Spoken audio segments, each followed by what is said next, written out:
안녕하십니까. 전광훈 목사입니다. 오늘은 위기의 대한민국에 관한 말씀을 드리겠습니다. 많은 사람들이 대한민국이 건국 70년 만에 가장 큰 위기가 왔다고 말씀들을 하고 있습니다. 그리고 이구동성으로 이대로 가면 국가가 해체될지도 모른다, 이런 말씀들을 서슴없이 지금 하고 있습니다. 사실 대한민국이 1948년 8월 15일 날 이승만 대통령에 의하여 나라가 시작된 이후로 첫 번째 위기는 6.25를 통해서 대한민국의 위기가 왔던 것입니다. 그때에 사실은 대한민국이 지구촌에서 없어지는 것이 훨씬 더 가능성이 많았던 것이 6.25였습니다. 1950년 6월 25일 날 북한이 러시아에서 지원받은 T-34 전차를 가지고 일시에 새벽 4시에 공격해서 3개월 만에 저 부산과 일부 대구를 남겨놓고 전체가 다 북한으로 빼앗겼죠.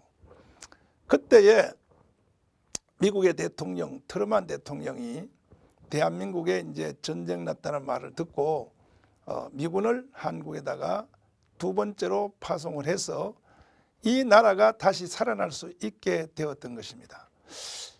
6.25 때에 이 나라가 어떤 위기를 맞이했는지에 대한 말씀을 잠시 드려보면, 박헌영이 북한으로 올라간 뒤에 김일성을 충동했습니다. 내가 남한의 남노당 전 국민의 78%를 남노당으로 다 조직을 해놨고, 그리고 전쟁할 필요도 없다.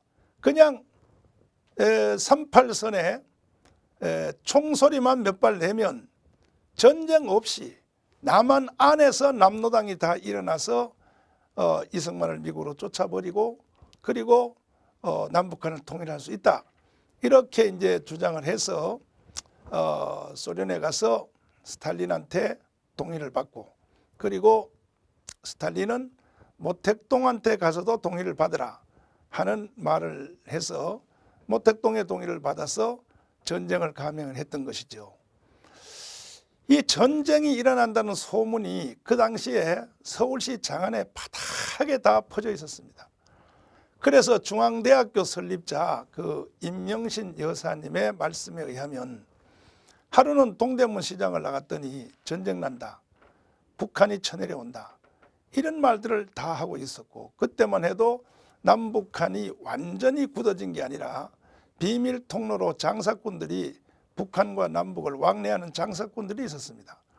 그래서 동대문 시장의 사람들이 전쟁 난다, 북한의 평양에는 T-34 전차가 다 기다리고 있다. 그래서 이승만 대통령에게 임명신 여사가 밤중에 뛰어들어가서 대통령 도대체 뭐 하시냐, 국민들은 밑바닥에서 전쟁 난다고 다 소문나 있고 다 난리인데 대통령 혼자 이걸 모르고 있냐고 이제 소리를 쳤다고 합니다. 임명신 여사님과 이승만 대통령은 아주 둘도 없는 친구 관계에 있었다고 합니다. 그 이승만 대통령이 그래? 그러면 내가 한번 알아보지 해서 육군참모총장 최병덕 참모총장을 불렀답니다. 그래서 불러서, 총장, 아니 온 세상이 다 전쟁 난다고 다들 난리인데 왜 총장은 나한테 보고를 하지를 않나? 그때 이제 최병덕 참모총장이 그건 조사해 보겠습니다 하고 일주일 후에 조사를 해서 보고하는 말이, 그럴 리는 전혀 없고 전쟁은 절대 일어나지 않고, 전쟁 나면 점심은 평양 가서 먹고, 그리고 저녁은 저 압록강 가서 저녁을 먹을 수 있습니다. 그래서 이제 임명신 여사를 불러서, 할머니, 할멈, 아니 전쟁 날 가능성이 전혀 없다고 육참 총장이 나한테 보고하는데 왜 할머니 혼자만 난리냐 그러니까 하도 답답한 임명신 여사가 개인 군대를 만들었습니다. 개인 군대를 만들어서 수색대를 만들어 가지고 청년들을 돈 주고 사서 북한에다가 침투를 시켰습니다. 보고하러 오라고. 그랬더니 북한을 가서 조사를 하고 온 그 이명신의 개인 군대가 보고하기를 다 끝났고 전쟁 준비 다 끝났고 이제는 공격 명령만 남았다. 이 말을 듣고 또 경무대에 뛰어들어가서 이승만을 붙잡고 지금 북한은 전쟁 준비 다 끝났다. 빨리 전쟁 준비를 해야 되지 않느냐. 그랬더니 이승만 대통령이 연세가 그때는 이미 많았습니다. 판단력도 좀 흐려지고 그래서 최병덕 참모총장의 말을 듣고 이명신 여사의 말을 심하게 꾸짖으면서 그런 소리 하려면 다시는 경무대 들어오지 말라고 그랬습니다. 결국은 그 말을 무시했기 때문에 6.25가 일어났을 때 그럼 최병덕 육군참모총장은 왜 그렇게 거짓복을 하게 됐는가. 지금 이제 드러난 바에 의하면 최병덕 육군참모총장 자신이 북한 편의 간첩이었었는지 아니면 그 밑에 그 참모들은 북한 간첩이란 것이 이미 다 드러났습니다. 명예훼손적인 그 부분이 있기 때문에 최병덕 참모총장이 간첩이었다 하는 말은 제가 그 말은 미루겠습니다. 그러나 그 밑에 일부분의 부하들은 분명한 간첩으로 다 드러났습니다. 그러니까 거짓말 보고를 하게 된 거죠. 그리고 전쟁 날 때 전방에 있는 그 장교들, 결혼하는 장교들을 태계로에 다 모아서 결혼식 하라 그러고 또 모내기 하라고 전 군대 3분의 1을 모내기 휴가를 보내고 그리고 실탄 사고 난다고 해서 부대별로 실탄을 다 걷어서 창고에다 다 가둬놓고 그런 상태에서 6.15 전쟁을 하니 전쟁에서 이길 수가 있겠습니까? 전혀 대비가 안 된 것이죠. 오늘날 또 한 번 똑같은 일이 지금 한국 땅에서 이루어지고 있습니다. 국가는 소리도 없이 조용히 지금 해체 단계로 들어가고 있다고 보입니다. 문재인 대통령은 주사파를 앞세워서 지금 언론 그리고 또 정보기관, 국정원, 기무사, 검찰, 경찰 그리고 좌파 시민단체 대한민국의 모든 공간을 법원까지 다 장악했습니다. 심지어 우파 시민단체의 대표인 재향군인의 그다음에 정부로부터 일종의 보호를 연금을 타는 단체인 경우회 또 고엽제 전후회 할 것도 없습니다. 지금 다 틀어졌습니다. 한동안은 그들이 그래도 국가의 희망이었었는데 지금 아무 힘을 쓰지 못하고 있습니다. 제가 몸담고 있는 교회, 딱 이 교회 세력 하나만이 지금 아직도 문재인 손에 들어가지 않고 있습니다. 그래서 저는 역사는 되풀이 된다는 말처럼 똑같은 현상이 대한민국에서 다시 일어났기 때문에 1,200만 성도를 대표하고 그리고 또 30만 목회자, 25만 장로님, 50만 선교 가족이 하나가 되어서 이 위기에 처한 대한민국을 반드시 지켜낼 것입니다. 우리 교회는 대한민국을 낳았고 키웠고 지켰고 일으킨 중심에 서 있는 세력입니다. 물론 우리 교회 혼자만큼은 안 되죠.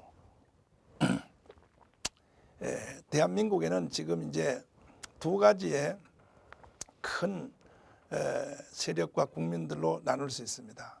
그 하나는 뭐냐면 48년도 8월 15일 날 이루어진 대한민국을 인정하느냐, 인정하는 사람. 반대로 대한민국은 태어나지 말았어야 될 나라인 것처럼 대한민국을 저주하는 사람.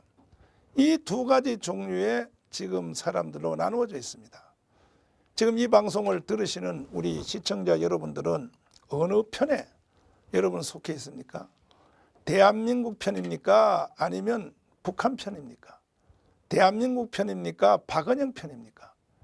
대한민국의 존재 자체를 인정하시는 편입니까? 아니면 부정하는 편입니까? 분명하게 선택하십시오. 그리고 저는 이렇게 생각합니다. 대한민국에서 태어나서 여기서 우리가 자라났고 여기서 오늘까지 살아온 모든 사람들은 한 사람도 빠짐없이 대한민국의 편에 서는 것이 인간적 기본적 도리라고 생각이 되어집니다. 보십시오. 지금 국가 해체 세력들은 수단과 방법을 가리지 않고 국가 해체의 작업에 지금 올인하고 있습니다. 경제도 그렇습니다. 아니 왜 멀쩡한 원자력 발전소를 해체시킵니까? 그건 원자력 발전소 해체가 아니고 국가 해체입니다. 국가 해체. 왜 멀쩡한 4대 강의 생명보를 해체하려고 합니까? 그것은 4대 강의 보를 해체하려는 것이 아니고 대한민국을 해체하려고 하는 것이죠. 왜 잘 나가던 대한민국의 경제를 왜 해체하려고 합니까? 그리고 발표하는 수치, 경제지수 다 거짓말로 발표하고 지금 청년들은 일자리가 없어서 지금 다 헤매고 있고 지금 우리나라가 베네수엘라로 가는 열차를 타고 있는 것이 사실이지 않습니까? 여기서 우리는 특단의 조치를 취해야 합니다. 위기 때마다 제가 대한민국의 근대사를 연구해 보니까 대한민국이 없어질 수밖에 없는 위기를 맞이한 것이 13번 있더라고요. 13번이요. 다시 한번 지금 이 시대에 대한민국이 없어질 위기가 지금 우리에게 다가왔습니다. 국민 여러분, 그리고 사랑하는 1200만 성도 여러분, 정신을 똑바로 차리고 이 시대에 우리가 선지자적 사명을 가지고 이 나라를 지켜내고 세계 최첨단 국가를 만드는데 우리는 앞장서야 될 줄 압니다. 많은 지식인들과 교수님들과 전문가들이 많이 있어도 지식 자체가 다 살아있는 것이 아니고 지식이 많으면 뭐 하겠습니까? 행동하지 않는 지식은 죽은 지식이죠. 예. 또 좋은 직책을 가지고 있으면 뭐 합니까? 행동하지 않는 직책은 그건 다 죽은 직책입니다. 예. 우리 다 함께 뜻을 합해서 대한민국을 지켜냅시다. 감사합니다.